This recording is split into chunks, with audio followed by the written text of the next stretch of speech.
Hi there. So recently I had this really interesting discussion during a seminar with one of my friends, and it was about how hard can a person hit? How hard is it physically possible for a person to hit? And is it possible to say? Would there be one way that would be superior to others?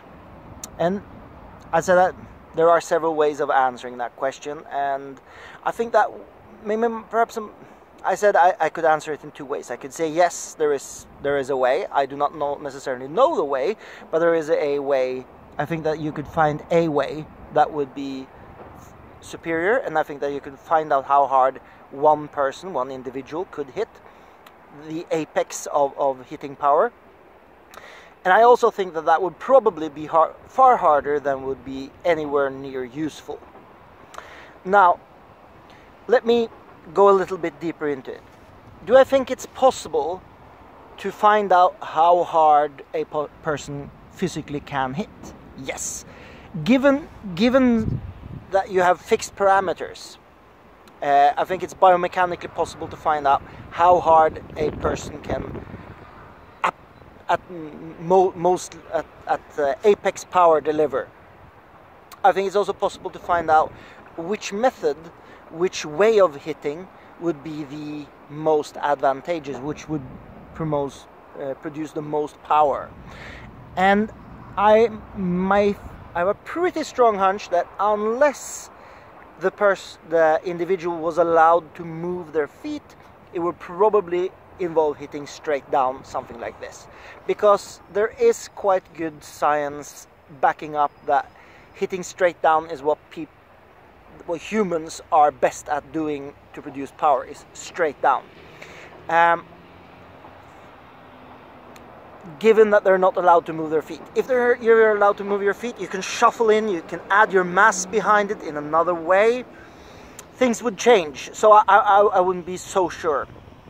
Might still be that way, but then I'm not 100% sure. I'm, however, pretty sure that hitting like a boxer is absolutely not the most power producing way of hitting. Now, the second answer that I said is that regardless of how hard you could hit, I'm pretty sure that you could come to the point where you could hit a lot harder than you would have any practical use for, and that would be good for your body. Because first of all, I think that if you come to the point where you have reached apex power, in order to come to that, I think you would probably have to make some sacrifices in the tactical department, which would probably sacrifice things. You would put yourself at risk. Yes, you would hit extremely hard, but you'd probably lose something else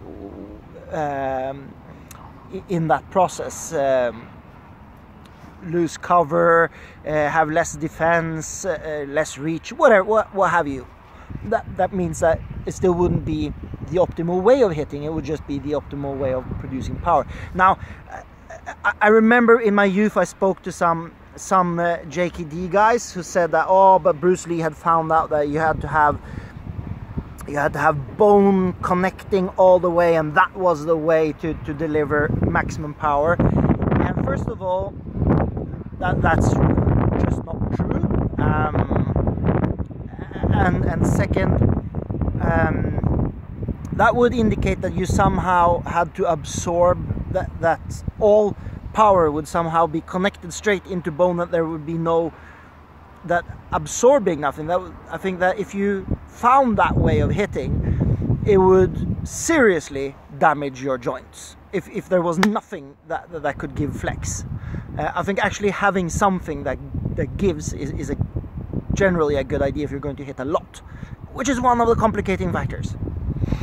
Now, that's not to say that JKD hitting is a bad idea generally. It's just I don't think it's first of all not the way you hit the hardest, and I'm not even sure that I don't think it's the way that you hit the best. It's just one good way of doing it. Now, another problem is I think you actually could hit harder than so hard that it would break your own body. Now, I hear you say iron body training. Yes, and I think actually that's one of the reasons that it was developed. Not so much that if you see the people getting hit themselves, the usefulness of that I'm a little bit skeptical too. However, training yourself to hit, to break really hard things, I think has merit. I think it has merit and is useful in developing striking power, and also learning the limits of your own body, because there is a fracture called boxer's fracture. The medical term is boxer's fracture, and this is a very common fracture here in this little bone here that comes from people hitting each other, hence the name. So people would probably tend to hurt their own hands if you came to apex power. I think that you'd probably hurt your own body, and that's why iron body training, not because you're increasing bone density, because that's not really how that works, or perhaps you do increase bone density, but it's not the most effective way of increasing bone density. So if the mechanics behind iron body training was increasing bone density, then you would be doing it wrong, because we actually know the most effective way of increasing bone density, and that's through heavy powerlifting. Powerlifters tend to be the people with the highest amount of bone density, outside of pathology, of course. Now, I think that learning how both to mentally pass the barrier of hitting, and also to because there's a lot in here that stops you from hitting as hard as you can, and also learning, you know, teaching your body how to hit in order to absorb this. Okay, in what way do I hit something really hard? I think that's really useful. When I see people hitting stuff straight down like this, that's only useful if your hits predominantly work like this. If your hits don't hit straight down like this, and you're showing that you can break something lying flat on the ground doing like this, then I'm not sure what you're trying to show, because you're showing that you could break something and you hit really hard in a way that you don't hit when you do martial arts. Then if that correlation isn't there, I'll also be a little bit skeptical, which is my problem. And this actually goes back to what I said first. Why do people hit like this? Because it's the way we as humans tend to be the strongest. Look at chimpanzees, by the way. Chimpanzees, or was it gorillas? I don't remember the study. I'll try to link it below. There's a study showing that primates tend to hit like this because it's the way we are strongest. But again, it goes back, I must say the caveat that that's about standing more or less still. If you were allowed to shuffle in behind it, then things change. Now, looking at European bare knuckle fighters, we know, for example, that they changed the way they held their hands because they were worried that they would break their hands. In fact, the boxing glove was invented to protect the hands, not people's heads, but the hands, because they had too much injuries in the hands. And of course, most of these guys were carpenters, or, you know, doing manual labor, so that actually put them out of work for a long time, which was a bigger problem than losing a fight. You also see the same thing in large parts of Asia. You see hitting with your hands like this, like this. All these are ways of changing your hand to hit so that you can hit harder without running the risk of breaking your hands. Because if you lose the ability to use your hand, you probably would starve to death, and perhaps even your family, which usually is a much bigger problem than losing a fist fight. So, in closing, is it possible to find out how hard a person can hit? Yes, I think it is, if you fix the parameters completely, that you say that, okay, in this specific context, that's possible to find out. We could measure it biomechanically. Would it be useful? I think it would be interesting. I'm not sure it would really be useful, because I think that the ways people already have of striking, there's a reason people do the way they do. And the way you hit with a glove is perhaps, if you're training for doing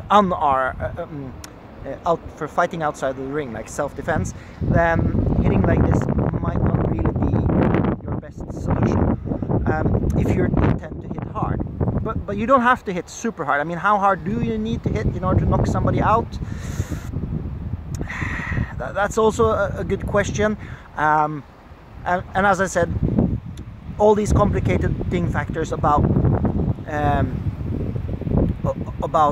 if you found the optimal way of hitting, would it still be tactically feasible? Would it still produce, put you in situations which would be very useful even if you missed? Or would it put you in a you know, would it be like, wah, and then you are completely open if you miss? Because one thing is how hard you can hit, the other thing is how precisely you can hit, how with what consistency you could pull off those hard hits, and at what speed of delivery, how many times could you hit in an amount of time, and at what angles, because angles of hitting actually determines a bit of how easy you are to knock out, etc. And usually, just by the way, people who die from fist fights, they die by and large from hitting the ground. So people get knocked out, then their heads hit the ground, that's how they die.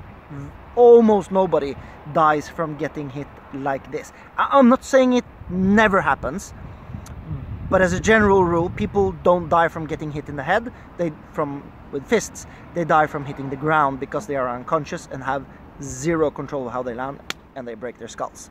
That's how they die, generally speaking. That's not to say it's impossible. Okay, so I hope this was useful and interesting. Okay, bye-bye.